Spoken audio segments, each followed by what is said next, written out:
Hey guys, welcome back to Cakes by You. This week we're making a no-face cake, a character from the movie Spirited Away, and we are testing out 3 different kinds of black buttercream without using gel food coloring. I wanted the buttercream for my no-face cake to be super dark black and thought this could be helpful info for anyone else making a Halloween cake this month. So, I tried food grade charcoal, squid ink, and black cocoa powder. Already you're probably thinking, well obviously cocoa powder is going to be the best for desserts, but I wanted to give the others a fair shake too. I thought the squid ink would be a good option since it's a liquid. You wouldn't have to worry about sifting product into your buttercream in the future. But the flavor was definitely too strong for cake frosting. It had a smell for sure too. I thought charcoal would be a good option for people who aren't into chocolate. The charcoal didn't have a smell or a taste, but it's not necessarily something you should be eating all the time. So that left me with the black cocoa powder. The color was super rich, and though the flavor is a little different from normal cocoa powder, I think it's the best option of the 3. I decided to make a backdrop for my no-face cake to make things a little more interesting. So I rolled out a piece of white chocolate modeling chocolate and draped it over a round cylinder to give it a more curved shape. This curved shape will make it easier for this to stand up later once it comes to room temperature and is nice and rigid. And you might have noticed I made the base of the backdrop a lot thicker than the top. Now for the base of my cake, I used several cupcake-sized layers, and then adding frosting in between them. I chilled the cake before adding my final layer of frosting and smoothing it with my palette knife and buttercream smoother. I really like how rich and lustrous this buttercream turned out. It's got a really great deep color, and it doesn't bleed onto other things like certain food colorings might. Next, I covered the board in modeling chocolate, and my curved piece is ready to go. And then to set the scene, I decided to add some color and shading to the base. I want to emulate the warm glow from the boiler that we see in the movie here on the ground, so I used a lot of oranges and yellows, in addition to the sort of sandy dirt color. Then for the backdrop, I decided to make all of the drawers. We see Kamaji the Boiler Man take the herbs and things out of to make his different herbal bath water soaks. So I pressed like a grid pattern into this big white chocolate arch, and then I went back and painted it with edible paint.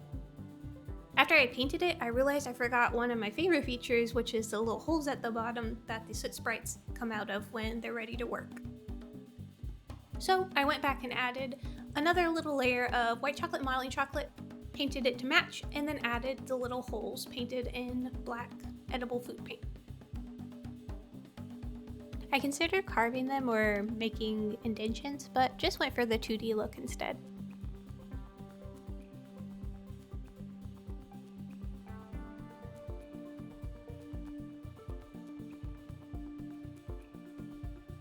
Now that the backdrop is set, I can add my little no-face cake.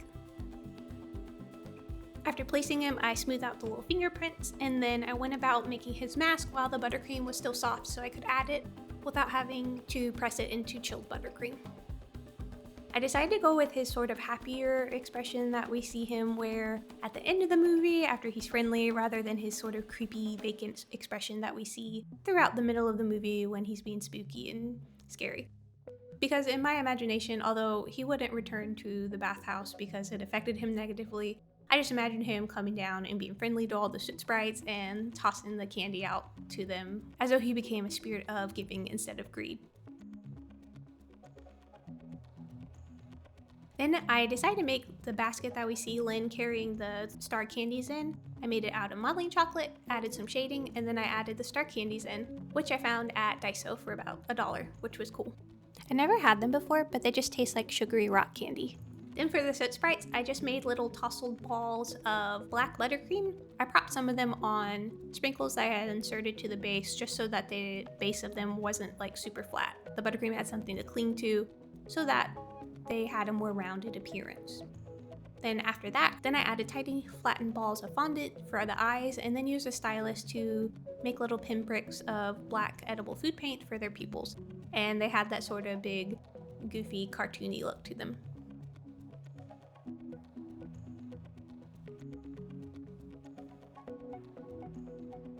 And then to balance out the design, I decided to add another object on the left that we see in the boiler room. This is Kamaji's teapot.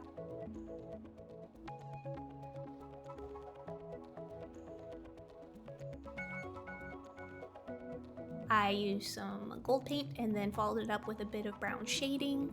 The teapot was made from fondant and the standing bits were made from white chocolate.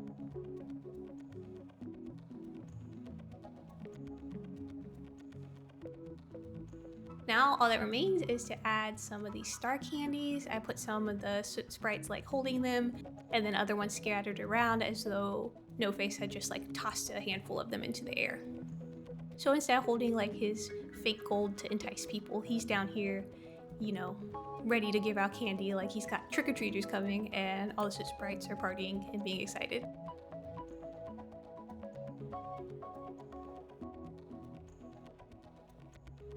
So here's the finished design. Let me know what you think. And on the inside, our cake layers were sort of spooky, moody colors, just for funsies. But that wraps up this little quick design. Let me know what you think, and if you try using black cocoa powder at home, let me know how it goes and what you think of the taste. But until next time, happy decorating! Bye!